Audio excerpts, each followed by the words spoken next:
Hello. Testing. 1, 2, 3. Test. Hello. Yeah. Oh, can you hear yourself? Yeah. Oh, yeah. I heard that. Okay. And you want to, I think. We're gonna slow it down a little now, baby. So hello, we have our grand finale interview of the day with my friend Brian, who is a talented voiceover artist. We got to meet through podcasting. Brian is a part of the LA Podcasters Meetup, and he recently moved to Phoenix, which I'm super bummed about because he's great. He's been a huge supporter. And we're both here at New Media Expo, getting deeply immersed in the culture of podcasting, the technology of podcasting, and we have the hashtag NMX, and we're on TechZulu. You know I'm Espree Devora, at Espree Devora on Twitter to reach out. Brian, what is your Twitter? How should people reach out? You can find me on Twitter at ActorGeek. And that's your website too, right? That is, actorgeek.com. Great. I lucked into that through some miracle of modern technology and timing. No, it's great. ActorGeek is a great name. So I know, that's why I'm thrilled I got it. So, voiceover world. How long have you been in the voiceover world? Professionally, I've been in the voiceover world for about 4 years or so. Right. I've been doing voiceover pretty much almost as long as I've been an actor, which is knee-high to a grasshopper kind of thing. You know, right. I started very young. One of my first plays I did as a kid, actually, there were two casts. There was one on stage, and there were a group of us doing voiceover off stage. Right. And so I was actually the lead for that at like 5 years old. Oh, that's neat. And you stayed true. It's true. And truthfully, cartoons and animation, voiceover, that kind of thing was one of the reasons I got into acting in the first place. Right. As a kid, I noticed that, you know, a lot of the... I'd pretty much had my heart set on being an actor. But as a kid, I noticed that with cartoons, a lot of actors tend to work on multiple projects. And so there were 3 or 4 that were on like every freaking cartoon. And, you know, this is during the 80s. Right. And you have G.I. Joe and all this stuff, you know, they're marketing to kids and whatever. And so I would see these names and I even went nerdy and made a chart in crayon, you know, trying to figure out who was where and how many shows these guys were working on. I'm like, wow, that's so freaking cool. Yeah. I want to do that forever. So, you know, it was... And now you do it forever. It did. It was just kind of a circular path to get here, but sure enough, this was kind of my thing. I've kind of moved into this a little bit. Animations, I'm working towards that right now. Most of my forte right now, I do narrations, industrial videos, documentaries. Audiobooks is a big workspace for me. So. And how did you train to become a voiceover actor?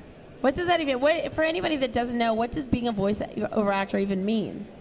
Well, voice acting is basically acting. There are specific techniques that are, you know, peculiar to working a microphone. And so there are classes, shameless plug inbound.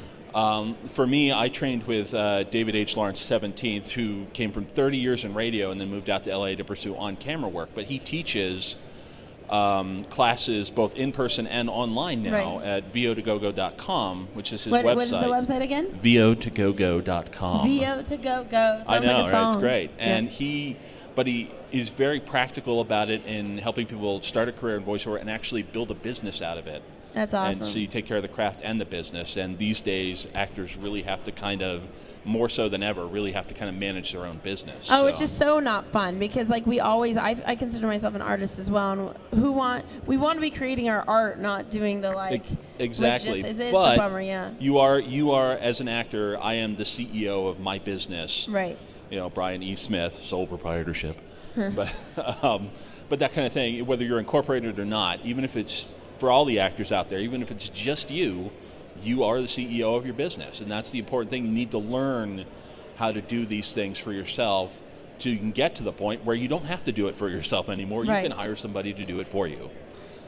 And so, what have you, what was that first gig that you got as a voiceover actor, and how did you get that gig? What is the life of a voiceover actor? The first paid gig that I got. Did you do a lot of training gigs before the paid gig? No, oddly enough, I didn't. I was in class. I was studying with David at the time, and I was in class and working through things. And on one of the casting sites that actors generally go to for on-camera work, I found a voiceover listing, and I submitted for it. Like I had demos from class that I had just put together, and so I sent them something, and they emailed me that night. I'm like, really? Okay. So I went down to the studio, which thankfully was not far from my apartment, but I went there and I was a last-minute replacement for somebody else for a couple of commercial spots that they needed for, I think it was for a hospital. They were doing promos for a new wing of the hospital and stuff, so they needed somebody to voice those spots. So I went in and did it. It was like 2 takes and I was done, which apparently stunned my clients because the people I was replacing had been taking hours and just weren't nailing what they wanted. I just came in, I was done in 45 minutes. You're like the voiceover actor guru. They looked at me, I'm like, I don't know, I just did it. You liked what I did. That's all I care about. So. Right, totally. But it's voice acting in itself, in anything, it's really no different than any other kind of acting. You're telling a story, no matter how long or short it is. It's just, with voice acting, this is all you have, as opposed to, being physical on camera. Or what's your setup at home? Your equipment? My setup at home currently is I work with audio. I use an AT2020, which is Audio-Technica USB mic, and then I just run it into my MacBook Air, and I use Audacity. I mean, the mic cost me maybe $100. Audacity was free. I had my MacBook. Obviously, it was easy as pie to do. I think That's awesome. A lot of people.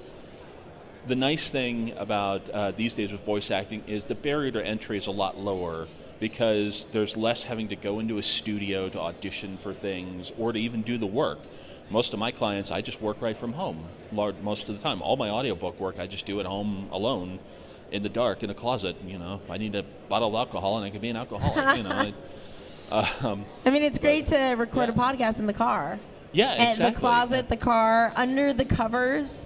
One of the great tricks to you talk sound about. I mean, cars are built to keep out sound. I did a radio drama I was working on a few years back before I actually started training with David.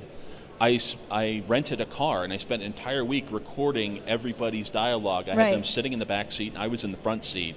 So they're there with a microphone. I didn't have my AT2020 at the time. I had just a little like this handheld mic. And so I had them in the back recording their lines. I'm like, no, make sure you have this distance and things. And I'm like mixing up in the front seat. In the 90+ degree Arizona weather that is the beauty of spring. Wow, yeah, I used to live in Tucson. Totally. Yeah, so I mean, that was fun though to me, and I hope to do more of that, more kind of audio drama work and things like that, because I also I have sound design experience and training and things like that. I was just going to ask, what are your dream jobs? Like, people watching right now, a ton of them I'm sure are thinking, like, I need a voiceover actor. There's so many things. I've used a voiceover actor for introductions on a podcast, things like that.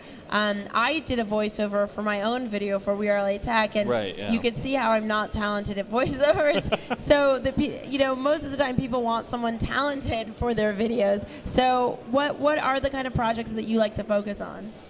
Well, I I don't mind doing intros. I've done a lot of them paid. It's the kind of thing that's good to practice and make sure that you have that showmanship. A lot of it depends on what the client wants, more often than not. Most of the stuff I do tends to be explanations or, when you're talking about narration, educational kind of stuff, because I'm a guy who likes to educate people when I can, even if they don't want it sometimes. That's to my detriment, but I enjoy that kind of work, and so that's like the audiobooks I do are largely nonfiction, like dense academic works.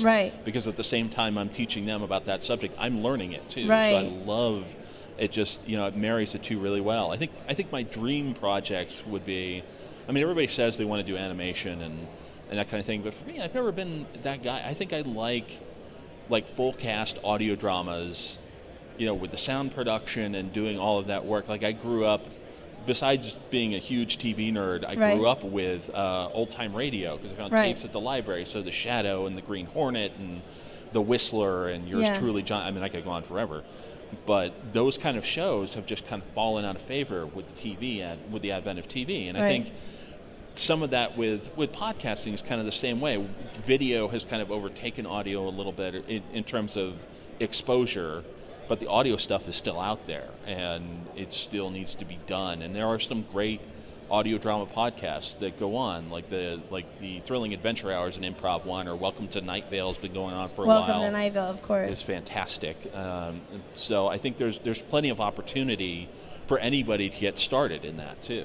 But you want to make sure that you're just driving quality, you're producing quality work. And so if people want to stay in touch, actorgeek.com. Yes, actorgeek.com is my website for everything me. Yeah, you can link to me. You can find me on Twitter. I've got a fan page on Facebook. I'm on LinkedIn and Google Plus and Pinterest. I try to grab the real estate where I can. And awesome. Some I'm more active than others. You're probably more likely to get me on Twitter. Awesome. Well, thanks so much for spending your time with Tech Zulu. I adore you. You know that. You're an incredible, supportive person in the podcasting community, and we need supportive people in the community because the podcasting community, that's what it's about. We do it for the love of it in podcasting and it's this really connective community, and if we all support one another, we have the strength to keep going on every day. And people there's podcasts out there for everybody, and if they're not, go make it. Yeah, seriously. Well, thank you so much. Thank you guys for hanging out with me today. We're at New Media Expo, #NMX. And this is Tech Zulu. I'm Espree Devora. This is not Tech Zulu, although sometimes I think that I embody Tech Zulu. But my name is Espree Devora on Twitter @Espree Devora. And I'm just so excited to be part of the Tech Zulu team. I'm really happy that Brian was able to make time to hang out with us. You're going to be hearing from Amanda Coulong tomorrow. So excited. She's an incredible Tech Zulu teammate. And have a great rest of the day, and I'll see you guys later.